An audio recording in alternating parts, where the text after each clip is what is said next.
শেখ হাসিনাকে ফেরাতে ভারতকে চিঠি দিল বাংলাদেশ। বন্দি প্রত্যর্পণ চুক্তিতেই ফেরানোর আশা স্বরাষ্ট্র উপদেষ্টার। আমরা তাকে যে চাওয়া হচ্ছে ফেরত বিচার ব্যবস্থার জন্য সেটা জানিয়েছি। এক্সট্রাডিশন ট্রিটি একটা আছে, ওই প্রক্রিয়া হবে, ওই চুক্তি অনুযায়ী হবে। শুধু বিচারের মুখোমুখি করতেই দেশে ফেরানো হবে শেখ হাসিনাকে। জুলাই বিপ্লবের শহীদ আরাফাতে জানা যায় তথ্য উপদেষ্টা। শেখ হাসিনা বাংলাদেশে আসবে কেবলমাত্র বিচারের মুখোমুখি হওয়ার জন্য, ফাঁসির কাস্টে ঝোলার জন্য। দেখছিলেন প্রধান শিরোনাম। রাতের সময়ের সঙ্গে আছে আমি ছোঁয়া খন্দকার। এবার অন্যান্য শীর্ষ সংবাদ। চাঁদপুরের মেঘনা নদীতে থেমে থাকা কার্গো জাহাজ থেকে 7 জনের লাশ উদ্ধার, গুরুতর আহত একজনকে হাসপাতালে ভর্তি। ডাকাতের হামলা বলে ধারণা পুলিশের। বিএনপির 15 বছরের লড়াইয়ের পথ ধরেই ছাত্র জনতার অভ্যুত্থানের সরকার পতন। এবার ভোটাধিকার প্রতিষ্ঠায় 5 আগস্টের মতো লড়াইয়ের আহ্বান মির্জা ফখরুলের। সাবেক মন্ত্রী কামরুল, প্রতিমন্ত্রী মহিবুর ও সাবেক এমপি হেনরির বিরুদ্ধে দুদকের মামলা। বাংলাদেশ ব্যাংকের সাবেক ডেপুটি গভর্নর এসকে সুরের বিরুদ্ধেও মামলা। রূপপুর প্রকল্প থেকে প্রায় 4 বিলিয়ন পাউন্ড আত্মসাতে সহায়তার অভিযোগ। যুক্তরাজ্যে টিউলিপ সিদ্দিককে জিজ্ঞাসাবাদ, অভিযোগ অস্বীকার। এবং এলএনজি আমদানির পরিবর্তে গ্যাস উৎপাদন বাড়াবে সরকার। অনুসন্ধান ও উত্তোলনে 3 প্রকল্প একনেকে অনুমোদন। মৌলভীবাজারের বঙ্গবন্ধু সাফারি পার্ক প্রকল্প বাতিল।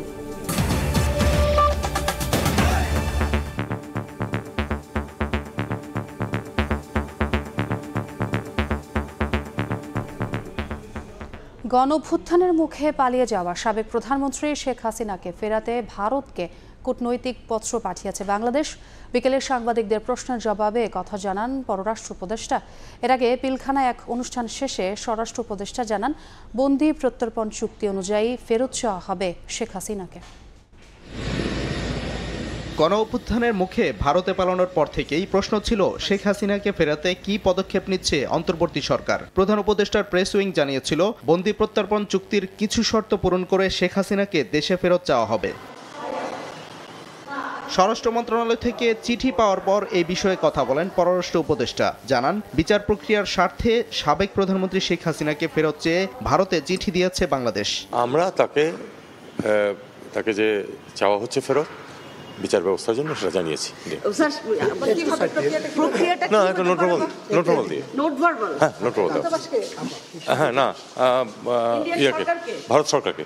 এর আগে কোন উপায়ে শেখ হাসিনাকে ফেরত আনা হবে সেই প্রশ্নের উত্তর দেন স্বরাষ্ট্র উপদেষ্টা। পাঠিয়ে দিয়েছি পররাষ্ট্র মন্ত্রণালয়ে, আমাদের চিঠি অলরেডি চলে গেছে ওনাদের এক্সট্রাডিশন করার জন্য। আমাদের সাথে তো ওনাদের এক্সট্রাডিশন ট্রিটি একটা আছেই, ওই প্রক্রিয়া হবে, ওই চুক্তি অনুযায়ী হবে। জুলাই আগস্টের গণহত্যার মামলায় গত 17 অক্টোবর শেখ হাসিনার বিরুদ্ধে গ্রেফতারি পরোয়ানা জারি করেন আন্তর্জাতিক অপরাধ ট্রাইব্যুনাল। এরপর তাকে দেশে ফেরাতে শুরু হয় নানা আইনি পদক্ষেপ। সাদিকুর রহমান, সময় সংবাদ, ঢাকা। শুধু বিচারের মুখোমুখি করতেই দেশে ফেরানো হবে শেখ হাসিনাকে। কেন্দ্রীয় শহীদ মিনারে জুলাই বিপ্লবের শহীদ আরাফাতের জানাজায় অংশ নিয়ে তথ্য উপদেষ্টা আরও বলেন, এই সরকার গণহত্যা সহ সকল গুম খুনের বিচার করতে বদ্ধপরিকর। আমার ভাই বোনেরা রক্ত দিল অকাতরে, আমরা যেন আমাদের জায়গা থেকে সেই স্বপ্নগুলোর সাথে বিন্দু মাত্র বিশ্বাসঘাতকতা কেউ না করি। নয়াদিল্লি থেকে বড় বড় কথা বলে প্রত্যেকটা খুনির বিচার হবে, একটাকে ছাড় দেওয়া হবে না, কোনো খুনি বাদ যাবে না। নিশ্চিত থাকেন, এই বাংলাদেশ যতদিন থাকবে এই আরাফাতদেরকে আমরা ভুলবো না। এ সময় তথ্য সম্প্রচার উপদেষ্টা হুঁশিয়ারি দিয়ে বলেন, শেখ হাসিনা বাংলাদেশে আসবে বিচারের মুখোমুখি হওয়ার জন্য, ফাঁসির দড়িতে ঝোলার জন্য।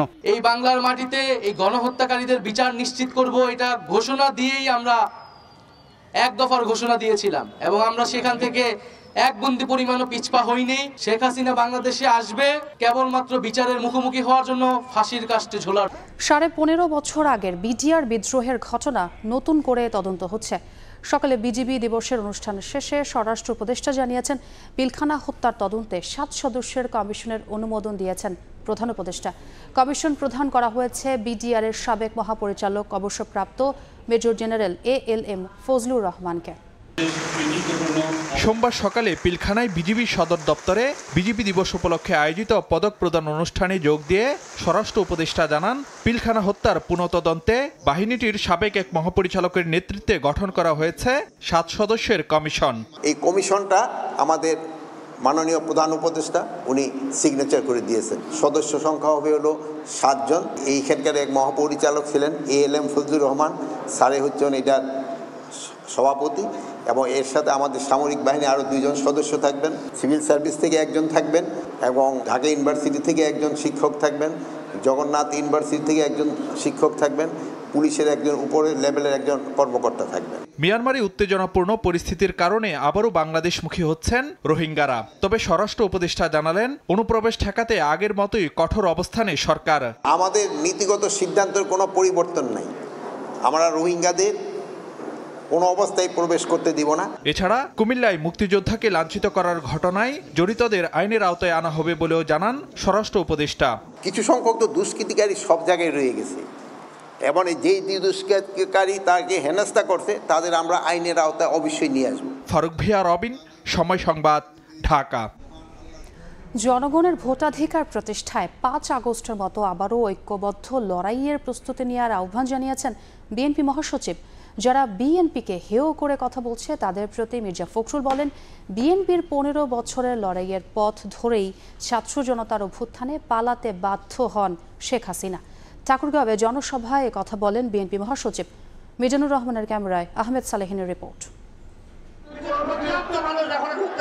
উৎসবের আমেজ পুরো সমাবেশ জুড়ে। দীর্ঘদিন পরে এক হতে পেরে উচ্ছ্বাস ছড়িয়ে পড়ে উত্তরের জেলা ঠাকুরগাঁওয়ে। স্লোগান আর মিছিলে ঐক্যের বার্তা। প্রায় সবার হাতে ছিল দলীয় প্রতীক ধানের শীষ। মানুষের ঢল নামে শিবগঞ্জ ডিগ্রি কলেজ মাঠে। হাজার হাজার নেতাকর্মীর উপস্থিতিতে জনসমাবেশ রূপ নেয় জনসমুদ্রে। দুপুর গড়িয়ে বিকেল হতেই কানায় কানায় পূর্ণ হয়ে ওঠে সভাস্থল। সোমবার বিকেল 4টার দিকে নিজ নির্বাচনী আসনের জনসভায় উপস্থিত হন বিএনপি মহাসচিব। উচ্ছ্বাসে ফেটে পড়েন কর্মীরা। প্রধান অতিথির বক্তব্যে মির্জা ফখরুল ইসলাম আলমগীর অভিযোগ করেন, শেখ হাসিনা ভারতে বসে দেশবিরোধী ষড়যন্ত্র করেই যাচ্ছেন। ভারতে বসে তুমি ষড়যন্ত্র করতেছো, ভারতে বসে তুমি বিভিন্ন দেশে আবার বাঙালি মানুষদেরকে বাঙালিকে বিভ্রান্ত করার চেষ্টা করতেছো, আর দুঃখজনক ভাবে এই কথা বলার চেষ্টা করতেছো যে আমাদের এখানে আমাদের হিন্দু সম্প্রদায়ের ভাইদের উপরে নাকি অত্যাচার হচ্ছে, নির্যাতন হচ্ছে। বিগত আন্দোলনে বিএনপির অবদান নিয়ে যারা কটাক্ষ করছে তাদের প্রতি ক্ষুব্ধ প্রতিক্রিয়া জানান মির্জা ফখরুল। বলেন, তাদের 15 বছরের লড়াইয়ের কারণেই শেখ হাসিনাকে বিদায় করা সম্ভব হয়েছে। 15টা বছর অত্যাচার নির্যাতন সহ্য করে আমরা একটা অবস্থা তৈরি করেছি, সেইখানে অবশ্যই তোমাদেরকে আমি সাবাসী দেই, বাহবা দেই, কৃতজ্ঞতা জানাই যে তোমরা সাহস করে দাঁড়িয়ে গেছো। এইটাই হচ্ছে মুক্তির পথ, আর সেই কারণেই হাসিনাকে দেশ ছেড়ে পালাতে হয়েছে। বিএনপি মহাসচিব হুঁশিয়ারি দিয়ে বলেন, জনগণের ভোটাধিকার ফেরাতে 5 আগস্টের মতো আবারও ঐক্যবদ্ধভাবে রাজপথে নামতে হবে। আপনারা কি সত্যি সত্যি পরিবর্তন চান, নাকি আবার ওই আওয়ামী লীগের নৌকাতে ফিরে যেতে চান? চান নাকি? তাহলে কিন্তু ওই যেমন 5ই আগস্ট সবাই মিলে রাস্তায় নামছিলেন, তাহলে আবারও সেই মতো ঐক্যবদ্ধ হয়ে রাস্তায় নামতে হবে। রাস্তায় নামতে হবে নিজের অধিকার আদায়ের জন্য, ভোটের অধিকার আদায়ের জন্য। দেশ, মাটি ও মানুষের জন্য আবারও লড়াইয়ের প্রস্তুতি নিতে সবাইকে আহ্বান জানান বিএনপি মহাসচিব। বিএনপি ঘোষিত রাষ্ট্র মেরামতের 31 দফা প্রস্তাবনা তৃণমূলে পৌঁছে দেওয়ার এই জনসভা হলো মূলত নির্বাচনী প্রস্তুতি সভা হিসেবে দেখছে ঠাকুরগাঁও জেলার সাধারণ মানুষ। তাই তারা বলছেন, অন্তর্বর্তীকালীন সরকার সব ধরনের ষড়যন্ত্র এবং সংকট মোকাবেলায় অতি দ্রুত নির্বাচনী রোডম্যাপ ঘোষণা করে জাতীয় নির্বাচনের পথে হাঁটবেন তারা। ঠাকুরগাঁওয়ের শিবগঞ্জ থেকে আহমেদ সালেহিন, সময় সংবাদ। জাতীয় ঐক্য থাকলে রাজনৈতিক দল ক্ষমতায় এলেও সংস্কার বাতিল বা পরিবর্তন করতে পারবে না। রাজধানীর সিডাপে সেমিনারে এ মন্তব্য করেন আইন উপদেষ্টা আসিফ নজরুল। জানান, যেসব বিষয়ে ঐক্যমত্য রয়েছে সেসব সংস্কার কার্যকর করার নির্দেশনা দিয়েছেন প্রধান উপদেষ্টা। এসব মামলা জট কমাতে দ্রুত উদ্যোগ না নিলে বিচার ব্যবস্থা ভেঙে পড়তে পারে বলে আশঙ্কার কথা জানান আইনজ্ঞরা।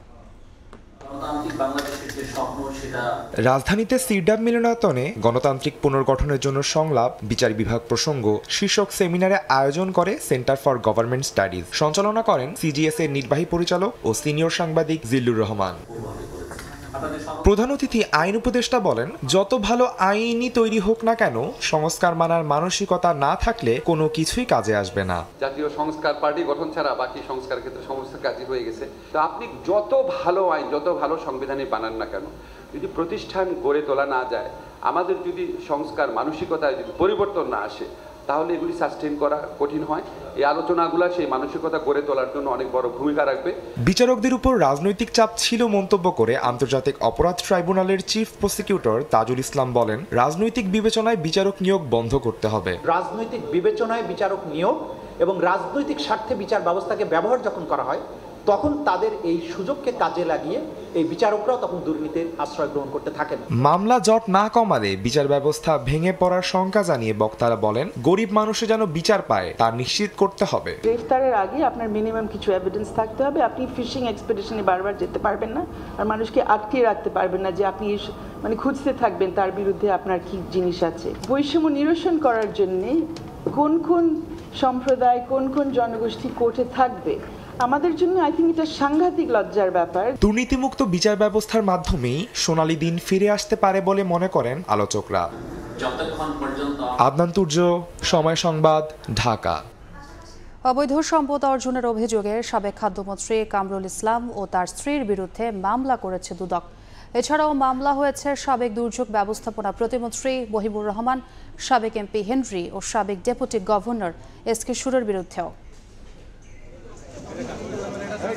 প্রায় 6.5 কোটি টাকা জ্ঞাত আয় বহির্ভূত সম্পদ অর্জনের অভিযোগে সাবেক খাদ্যমন্ত্রী অ্যাডভোকেট কামরুল ইসলামের বিরুদ্ধে মামলা করেছে দুদক। একই অভিযোগে মামলা হয়েছে তার স্ত্রীর নামেও। 6,29,00,000 টাকারও বেশি জ্ঞাত আয়ের উৎসের সাথে সম্পদ অর্জন করার অপরাধে এবং উক্ত সম্পদ স্থানান্তর, রূপান্তর, হস্তান্তর সহ 15টি ব্যাংক হিসাবে 21,18,00,000 টাকারও বেশি টাকা অস্বাভাবিক লেনদেনের অভিযোগে দুর্নীতি দমন কমিশন আইন 2004-এর 27(1), মানি লন্ডারিং প্রতিরোধ আইন 2012-এর 4(2), 4(3) এবং দুর্নীতি প্রতিরোধ আইন 1947-এর 5(2) দ্বারাই এটি মামলা রুজু করা হয়েছে। সন্দেহজনক লেনদেনের দায়ে সাবেক দুর্যোগ ও ত্রাণ প্রতিমন্ত্রী মুহিবুর রহমান ও তার স্ত্রী এবং সাবেক এমপি জান্নাতারা হেনরি ও তার স্বামীর বিরুদ্ধে মামলা করেছে সংস্থাটি। অভিযোগ সংশ্লিষ্ট জনাব ফাতেমা আক্তার, স্বামী মোহাম্মদ মুহিবুর রহমান, সাবেক প্রতিমন্ত্রীর বিরুদ্ধে অসাধু উপায়ে জ্ঞাত আয়ের উৎসের সাথে অসঙ্গতিপূর্ণ 3,92,19,752 টাকার সম্পদের মালিকানা অর্জন ও দখলে রাখা, দুর্নীতি দমন কমিশন আইন 2004-এর 27(1), মানি লন্ডারিং প্রতিরোধ আইন 2012-এর 4(2) এবং 4(3) দ্বারা দণ্ডবিধি 109 দ্বারাই আরও একটি মামলা রুজু করা হয়েছে। এছাড়া জ্ঞাত আয় বহির্ভূত সম্পদ অর্জনের অভিযোগে বাংলাদেশ ব্যাংকের সাবেক ডেপুটি গভর্নর এসকে সুর, তার স্ত্রী ও মেয়ের বিরুদ্ধেও মামলা করেছে দুর্নীতি দমন কমিশন। তাদের প্রতি দুর্নীতি দমন কমিশন আইন 2004। সাখাওয়াত হোসেন শাহ, সময় সংবাদ, ঢাকা। বাংলাদেশে দুর্নীতির অভিযোগে যুক্তরাজ্যে টিউলিপ সিদ্দিককে জিজ্ঞাসাবাদ করেছে দেশটির মন্ত্রিসভা। রূপপুর প্রকল্প থেকে প্রায় 4 বিলিয়ন পাউন্ড আত্মসাতের সহায়তার অভিযোগে মন্ত্রিসভা অফিসের ন্যায় ও নৈতিকতা দল তাকে জিজ্ঞাসাবাদ করে বলে জানায় ব্রিটিশ সংবাদ মাধ্যম the Sunday Times. Tulip Siddiq এ বিষয়ে কোনো মন্তব্য না করলেও জিজ্ঞাসাবাদে নিজের অবস্থান তুলে ধরেছেন বলে জানান ব্রিটিশ মন্ত্রিসভা অফিসের এক মুখপাত্র। সাবেক প্রধানমন্ত্রী শেখ হাসিনা ও তার পরিবারের বিরুদ্ধে বাংলাদেশের অবকাঠামো প্রকল্প থেকে বিপুল পরিমাণ অর্থ আত্মসাতের অভিযোগ উঠেছে। অভিযোগের তদন্তে নাম এসেছে শেখ হাসিনার বোনের মেয়ে ও যুক্তরাজ্যের ক্ষমতাসীন লেবার পার্টির মন্ত্রী টিউলিপ সিদ্দিকেরও। এ ঘটনায় তাকে জিজ্ঞাসাবাদ করেছে যুক্তরাজ্যের মন্ত্রিসভা অফিসের ন্যায় ও নৈতিকতা দল। রোববার ব্রিটিশ সংবাদ মাধ্যম দ্য সানডে টাইমস জানায়, বৃহস্পতিবারের ওই জিজ্ঞাসাবাদের বিষয়ে টিউলিপ সিদ্দিক কোনো মন্তব্য করতে রাজি হয়নি। তবে মন্ত্রিসভা অফিসের এক মুখপাত্র জানান, অর্থ আত্মসাতের সঙ্গে জড়িত থাকার অভিযোগ অস্বীকার করেছেন তিনি। বর্তমানে যুক্তরাজ্যের মন্ত্রিসভার সদস্য tulip Siddique economic secretary to the treasury and city minister হিসেবে দায়িত্ব পালন করছেন। যুক্তরাজ্যের অর্থবাজারের ভেতরের দুর্নীতির সামাল দেয়া তার কাজ। অভিযোগ উঠেছে রাশিয়ার সঙ্গে 2013 সালে যখন রূপপুর বিদ্যুৎ কেন্দ্র নিয়ে আলোচনা হয় তখন এতে মধ্যস্থতা করেন টিউলিপ, যদিও ওই সময় তিনি ব্রিটেনের কোনো সরকারি দায়িত্বে ছিলেন না। টিউলিপ সিদ্দিক ছাড়াও অর্থ আত্মসাতের অভিযোগ উঠেছে শেখ হাসিনার ছেলে সজীব অজেদ জয় ও বোন শেখ রেহানার বিরুদ্ধেও। রবিউল ইসলাম আওলাদ, সময় সংবাদ। এলএনজি আমদানির পরিবর্তে দেশে গ্যাস উৎপাদন বাড়াতে চায় অন্তর্বর্তী সরকার। গ্যাস অনুসন্ধান, উত্তোলন ও প্রক্রিয়াজাতকরণে 3টি প্রকল্প অনুমোদন দিয়েছে একনেক। বন্যপ্রাণীর জন্য ক্ষতিকর উল্লেখ করে মৌলভীবাজারের বঙ্গবন্ধু শেখ মুজিব সাফারি পার্ক প্রকল্প বাতিল করা হয়েছে। আবাসিক ও শিল্প খাত মিলিয়ে বর্তমানে দেশে দৈনিক গ্যাসের চাহিদা প্রায় ৩,৮৫০ মিলিয়ন ঘনফুট, যার বিপরীতে দেশীয় গ্যাস ক্ষেত্র থেকে আসে ২,৭৫০ মিলিয়ন ঘনফুট। বাকিটা আমদানির মাধ্যমে মেটানো হয়। পেট্রোবাংলার তথ্য বলছে 2018-19 অর্থবছর থেকে 2023-24 অর্থবছর পর্যন্ত 6 বছরে দেশে এলএনজি আমদানি করা হয়েছে 410 কার্গো। এতে ব্যয় হয়েছে 1,64,275 কোটি টাকা। এই খরচ বাঁচাতে গ্যাসের অনুসন্ধান ও উত্তোলনে জোর দিচ্ছে সরকার। সোমবার প্রধান উপদেষ্টার সভাপতিত্বে একনেক বৈঠকে ভোলা নর্থ গ্যাস ক্ষেত্রের জন্য প্রসেস প্ল্যান্ট স্থাপন, রশিদপুরে 11 নম্বর কূপ খনন এবং গ্যাস অনুসন্ধানের 2D সিসমিক সার্ভে প্রকল্পের অনুমোদন দেওয়া হয়। এতে ব্যয় হবে 810 কোটি 26 লাখ টাকা। ভোলা অঞ্চলে অনেক গ্যাস আছে, সিলেট অঞ্চলে এখন অনেক গ্যাসের রিজার্ভ আছে। এতদিন এই গ্যাসের রিজার্ভগুলো দিকে না তাকিয়ে আমরা কেন এলএনজি ইম্পোর্টের দিকে এত বেশি বা কয়লা দিকে এত বেশি ঝুঁকে গেলাম? আগের সরকারের সময় নেওয়া রাজনৈতিক কিংবা অপ্রয়োজনীয় প্রকল্প বাতিল করছে অন্তর্বর্তী সরকার। এর অংশ হিসেবে মৌলভীবাজারের লাঠিটিলায় সংরক্ষিত বনের 5,631 একর জুড়ে বঙ্গবন্ধু শেখ মুজিব সাফারি পার্ক নির্মাণ প্রকল্পটি বাতিল করা হয়েছে। সমীক্ষা করে দেখা গেছে যে এই জীববৈচিত্র্য, বিশেষ করে হাতিদের চলাফেরা এবং অন্যান্য প্রজাতির ভীষণ ক্ষতি হবে। কেন এখানে ইকো পার্কের জন্য এত বড় প্রকল্প করা হয়েছিল সেটাই বরং একটা আশ্চর্যের বিষয়। এখন থেকে প্রকল্প অনুমোদন করার আগে পরিবেশ সুরক্ষার বিষয়টি সর্বোচ্চ গুরুত্ব দেওয়া হবে বলে জানান পরিকল্পনা উপদেষ্টা। ঠিক যা নিয়ম আছে সেই অনুযায়ী। শুভ খান, সময় সংবাদ, ঢাকা। চাঁদপুরের মেঘনা নদীতে থেমে থাকা সারবাহী কার্গো জাহাজ থেকে 7 জনের লাশ উদ্ধার করা হয়েছে। গুরুতর আহত একজনকে হাসপাতালে ভর্তি করা হয়েছে। পরিকল্পিতভাবে হত্যাকাণ্ড ঘটানো হয়েছে বলে প্রাথমিকভাবে ধারণা করছে পুলিশ। প্রতিটি কেবিনে কম্বল মুড়ি দেওয়া অবস্থায় পড়েছিল কেরানি, সুকানি ও বাবুর্চি সহ কার্গো জাহাজের কর্মকর্তা কর্মচারীর নিথর দেহ। সোমবার দুপুর 1টার দিকে 999-এ কলের মাধ্যমে আইনশৃঙ্খলা বাহিনীর কাছে খবর আসে মেঘনা নদীতে ডাকাত হামলায় একটি কার্গো জাহাজের সব কর্মচারী নিহত হয়েছেন। এ তথ্য পেয়ে মাঝিরচর এলাকায় নোঙর করা এমভি আল বাখেরা নামে জাহাজে পৌঁছায় কোস্টগার্ড ও নৌ পুলিশ। এ সময় জাহাজের কেবিনে নিথর দেহ পড়ে থাকতে দেখেন তারা। প্রত্যেকের মাথায় দেশীয় অস্ত্রের আঘাতের চিহ্ন। এর মধ্যে 5 জন মৃত আর 3 জনকে আহত অবস্থায় উদ্ধার করা হয়। হাসপাতালে নেয়ার পথে মারা যান আরো 2 জন। খবর পাইলাম যে জাহাজটা ডাকাতি হয়েছে, তা আমরা মাঝের চরেক নামক স্থানে এসে অ্যাঙ্কার করি এবং অ্যাঙ্কার করে একটা ট্রলার নিয়ে এই জাহাজের গায়ে আসে। আলবুক্তিয়া জাহাজটা এখানে জাহাজ ডাকাতি হয়েছে এবং স্টাফের ডাকাতেরা এমনভাবে কোপাইছে যে স্টাফগুলো 8 জনই ডেড। জাহাজের অবস্থা তো খারাপ। আমি বললাম কি হয়েছে, লোকজন তো একজনও দেখছি না, সব মারা গেছে। একটা স্টাফ জীবিত আছে ঢোরকাটা, ওর কাছ থেকে মানে হাতের ইশারায় দেখা যাচ্ছে। মাথায় আঘাতের ধরন দেখে নৌ পুলিশের ধারণা পূর্ব শত্রুতার জেরে জাহাজের স্টাফদের হত্যা করা হয়েছে। দেশীয় অস্ত্র দ্বারা এদেরকে আঘাত করে মারা হয়েছে, যেটা মনে হচ্ছে পূর্ব শত্রুতামূলক কোনো বিষয় এখানে জড়িত থাকতে পারে। না হলে এভাবে নৃশংসভাবে হত্যাকাণ্ড ঘটানোর কোনো কারণ আছে বলে মনে হচ্ছে না। এই ঘটনায় জড়িতদের বিরুদ্ধে ব্যবস্থা নেওয়ার কথা জানায় জেলা প্রশাসক। আমরা অবশ্যই এটা নিয়ে তদন্ত কমিটি গঠন করব, তবে মূল যে এটা যদি আমরা একটা হত্যা বলি, এটা ডাকাতি বলি না কেন, সেটার আসলে একটা পুলিশ যে ইনভেস্টিগেশন আছে, সেটা নৌ পুলিশ বলেন বা আমাদের পুলিশ বলেন, তারা ইনভেস্টিগেশনটা করবে। চট্টগ্রামের কাফকো সার কারখানা থেকে সার বহন করে সিরাজগঞ্জের বাঘাবাড়ির দিকে যাচ্ছিল জাহাজ এমভি বাখেরা। সময় সংবাদ, চাঁদপুর।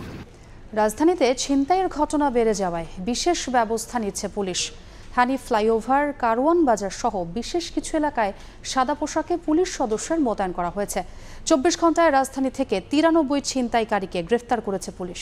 সবশেষ 18 ডিসেম্বর মেয়র হানিফ উড়াল সড়কে নিহত হন একজন। এর আগে 15 ডিসেম্বর মগবাজারে প্রাণ হারান হাবিবুল্লাহ নামের এক তরুণ।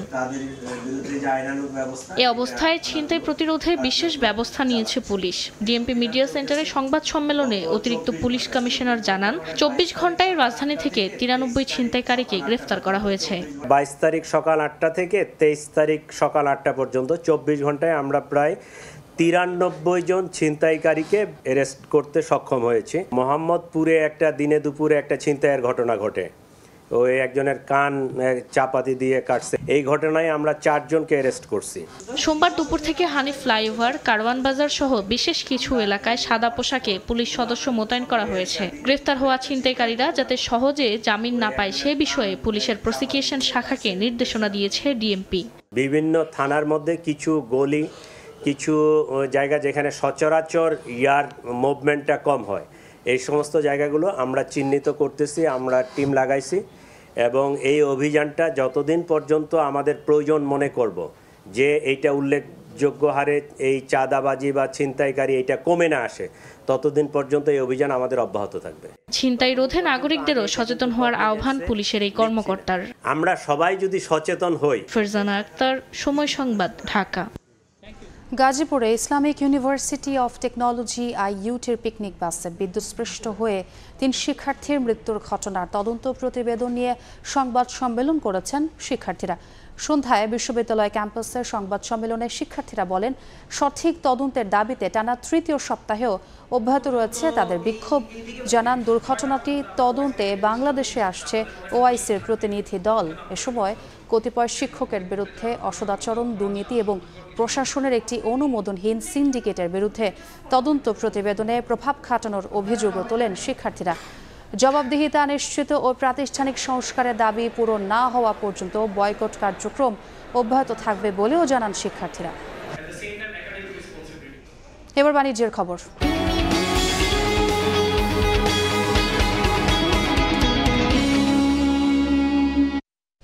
আবারও ডলারের বাজারে অস্থিরতা। নির্ধারিত দরে খোলা বাজারে মিলছে না বিশ্বের প্রধান এই মুদ্রা। দাম বেড়ে 127 টাকা ছাড়িয়েছে। ভ্রমণ বা ব্যবসার কাজে বিদেশ পাড়ি দিতে যাওয়া অনেকে পড়ছেন বিপাকে। রমজানকে সামনে রেখে আমদানি ব্যয় বাড়া, রিজার্ভ ধরে রাখতে কেন্দ্রীয় ব্যাংকে ডলার কেনা ও কারসাজির ফলে দাম বাড়ছে বলে মনে করছেন সংশ্লিষ্টরা।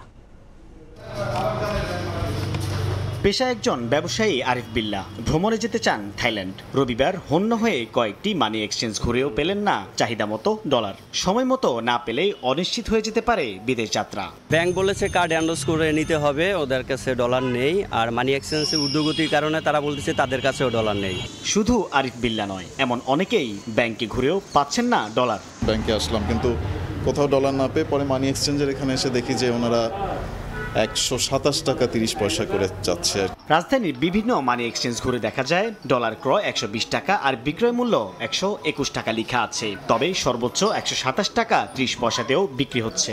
নির্ধারিত দরের বেশি দামে ডলার বিক্রি প্রসঙ্গে সংশ্লিষ্টরা জানান, ক্রলিং পেগ থেকে বেরিয়ে যাওয়ার কথা শোনা যাচ্ছে।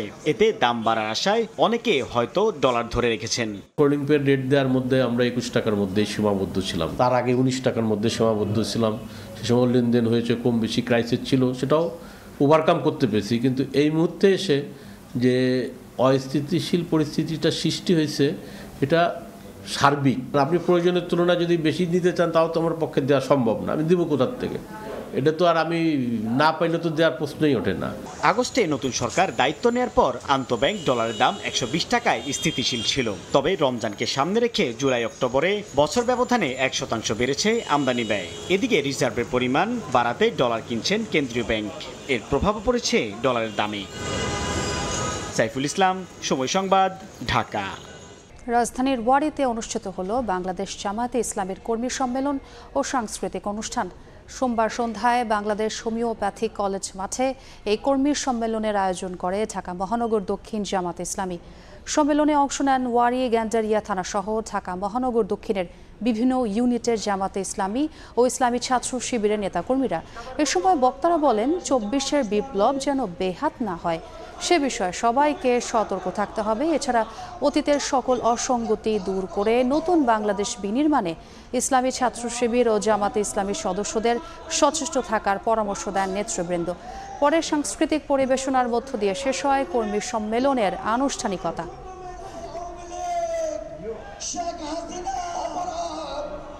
খ্রিস্ট ধর্মাবলম্বীদের সবচেয়ে বড় ধর্মীয় উৎসব বড়দিনের আর মাত্র একদিন বাকি। ঢাকা সহ সারা দেশের গির্জাগুলোয় কাল সন্ধ্যা থেকে শুরু হবে ভক্ত ও অনুসারীদের আগমন। চলছে শেষ সময়ের প্রস্তুতি। একই সঙ্গে গির্জা ও আশপাশের এলাকায় সার্বিক নিরাপত্তা জোরদার করা হয়েছে।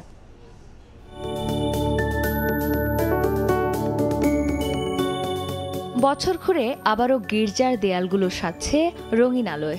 আর মাত্র কয়েক ঘন্টার হিসেব, তারপর ৮ থেকে ৮০ সব বয়সী খ্রিস্ট ধর্মাবলম্বীদের পদচারণায় মুখর হবে গির্জাগুলো। প্রতি বছরের মতো ঢাকার ৭টি গির্জাসহ সারা দেশে মঙ্গলবার সন্ধ্যা থেকেই শুরু হবে বড়দিনের উৎসব। সোমবার বিকেলে কাকরাইল গির্জায় বড়দিন উপলক্ষে সংবাদ সম্মেলনে বাণী রাখেন বাংলাদেশে খ্রিস্ট ধর্মাবলম্বীদের প্রধান ধর্মগুরু GN ডিক্রুজ। তিনি বলেন, উৎসব ঘিরে জোরদার করা হয়েছে সার্বিক নিরাপত্তা। এ সময় হামলার কোনো আশঙ্কা নেই জানিয়ে সবাইকে নির্ভয়ে উৎসব উদযাপনের আহ্বান জানান তিনি। আমরা বিশ্বাস করি এবং আমরা দেখতে পাচ্ছি যে ভয়ের কোনো কারণ নেই, কারণ আমাদের এখানে যে সেনাবাহিনী তারা এসে নিরাপত্তার আশ্বাস দিয়েছেন, পুলিশ বাহিনী এসেছেন, সরকারের পক্ষ থেকে গোয়েন্দা সংস্থা থেকে আমরা ভয় পাচ্ছি না। খ্রিস্ট ধর্মাবলম্বীদের এই বিশেষ দিনে শান্তির বাণী প্রচারের সঙ্গে সঙ্গে প্রতিটি গির্জায় বড়দিন উপলক্ষে দেশ ও মানুষের মঙ্গল কামনায় প্রার্থনা করা হবে। প্রতি বছরের মতো এবারও কেক কাটা, উপহার বিতরণ, প্রার্থনা সহ থাকবে সদ্যজাত যিশুর মূর্তিতে শ্রদ্ধা নিবেদন। চন্দ্রিমা চৌধুরী, সময় সংবাদ, ঢাকা। দেখছেন রাতের সময়। ট্রাম্প প্রেসিডেন্ট হলেও ক্ষমতা আদতে ইলন মাস্কের হাতে, এমন গুঞ্জন উড়িয়ে দিয়েছেন নবনির্বাচিত মার্কিন প্রেসিডেন্ট ডোনাল্ড ট্রাম্প। এদিকে ট্রাম্পের পানামা খাল পুনর্দখলের হুমকির জবাব দিয়েছেন পানামার প্রেসিডেন্ট। বলেছেন, পানামা খাল ও তার আশপাশের প্রতিটি ইঞ্চি পানামা রাষ্ট্রের অন্তর্গত। নির্বাচনে জয়ের পর থেকেই একের পর এক বক্তব্য এবং বিতর্কিতদের মন্ত্রিসভায় ঠাঁই দিয়ে আলোচনায় ডোনাল্ড ট্রাম্প। এবার ট্রাম্পের বাজেট বিল পাশে ধনকুবের ইলন মাস্কের সম্পৃক্ততা নিয়ে চলছে সমালোচনা। বিভিন্ন মহলে গুঞ্জন উঠেছে, প্রেসিডেন্টের গদিতে ট্রাম্প বসলেও আদতে এর নিয়ন্ত্রণ থাকছে মাস্কের কাছেই। তবে এই গুঞ্জন উড়িয়ে দিয়েছেন খোদ ডোনাল্ড ট্রাম্প। হোয়াইট হাউসের ক্ষমতা হস্তান্তর প্রক্রিয়ায় ইলন মাস্কের সহযোগিতার জন্য তাকে ধন্যবাদ জানিয়ে ট্রাম্প বলেন, ইলন মাস্কের প্রেসিডেন্সি পাওয়ার গুঞ্জন শুধুমাত্র বিরোধী দল রটনা ছাড়া আর কিছুই নয়। এদিকে ক্ষমতা হাতে পাওয়ার আগেই বিভিন্ন মার্কিন নীতি সংস্কারে নেমেছেন ডোনাল্ড ট্রাম্প। উত্তর আমেরিকার সর্বোচ্চ পাহাড়ের নাম পরিবর্তন থেকে শুরু করে মাদক বিরোধী প্রচারণা শুরুর ঘোষণা, সবকিছু মিলে ট্রাম্পের আসন্ন শাসনামল যে ঘটনাবহুল হতে চলেছে তা সহজেই আন্দাজ করা যায়। এর মধ্যে ট্রাম্পের অভিবাসন নীতির অংশ হিসেবে জন্মসূত্রে মার্কিন নাগরিকত্ব পাওয়ার আইন বাতিল নিয়ে পরিকল্পনা শুরু হয়েছে বলে জানান সংশ্লিষ্ট কর্মকর্তারা। এমনকি সুপ্রিম কোর্টে মামলা গড়ালেও সেখানে লড়াইয়ের প্রস্তুতি চলছে বলে জানান তারা। ট্রাম্পের আলোচিত পদক্ষেপের তালিকায় যুক্ত হয়েছে পানামা খাল পুনর্দখলের হুমকিও। আন্তর্জাতিক বাণিজ্যের জন্য গুরুত্বপূর্ণ এই খালটির শুল্ক কমানো না হলে তা যুক্তরাষ্ট্র পুনরায় দখল করবে বলে হুমকি দেন নবনির্বাচিত মার্কিন প্রেসিডেন্ট। তবে এই হুমকির কড়া জবাব দিয়েছেন পানামার প্রেসিডেন্ট। এক বিবৃতিতে বলেছেন, পানামা খাল ও তার আশেপাশের এলাকার প্রতি বর্গ কিলোমিটার এলাকার উপর শুধুমাত্র পানামারই অধিকার রয়েছে। পানামা খাল ব্যবহারের জন্য নির্ধারিত ফি যথাযথ বলেও দাবি করেছেন তিনি। সাদিয়া তাসনিম, সময় সংবাদ। জাপানের হোক্কাইডো দ্বীপে ব্যাপক তুষারপাত হয়েছে। এতে স্থবির হয়ে পড়েছে জনজীবন। রাস্তায় বরফের পুরু স্তর জমে যাওয়ায় ব্যাহত হচ্ছে যান চলাচল, কিন্তু কিছু সড়কে গাড়ি চলছে অত্যন্ত সতর্কভাবে। প্রয়োজন ছাড়া ঘরের বাইরে বের হচ্ছে না সাধারণ মানুষ। দেশটির আবহাওয়া অফিস জানিয়েছে, দ্বীপটির উত্তরাঞ্চলে 50 সেন্টিমিটার পর্যন্ত তুষারপাত রেকর্ড করা হয়েছে। জারি করা হয়েছে ঝড়ের সতর্কতা। এ পর্যায়ে শীর্ষ সংবাদগুলো জানিয়ে দিচ্ছি আরেকবার। শেখ হাসিনাকে ফেরত চেয়ে ঢাকার পাঠানো চিঠি গ্রহণ করেছে দিল্লি। বন্দি প্রত্যর্পণ চুক্তিতেই ফেরানোর আশা স্বরাষ্ট্র উপদেষ্টার। বিচারের মুখোমুখি করার হুঁশিয়ারি। বিএনপির ১৫ বছরের লড়াইয়ের পথ ধরেই ছাত্র জনতার অভ্যুত্থানের সরকার পতন। এবার ভোটাধিকার প্রতিষ্ঠায় ৫ আগস্টের মতো লড়াইয়ের আহ্বান মির্জা ফখরুলের। এবং চাঁদপুরের মেঘনা নদীতে থেমে থাকা কার্গো জাহাজ থেকে ৭ জনের লাশ উদ্ধার, গুরুতর আহত একজনকে হাসপাতালে ভর্তি। পূর্ব শত্রুতার জেরে হত্যাকাণ্ড ধারণা পুলিশের। এই ছিল রাতের সময়, সঙ্গেই থাকুন সময়।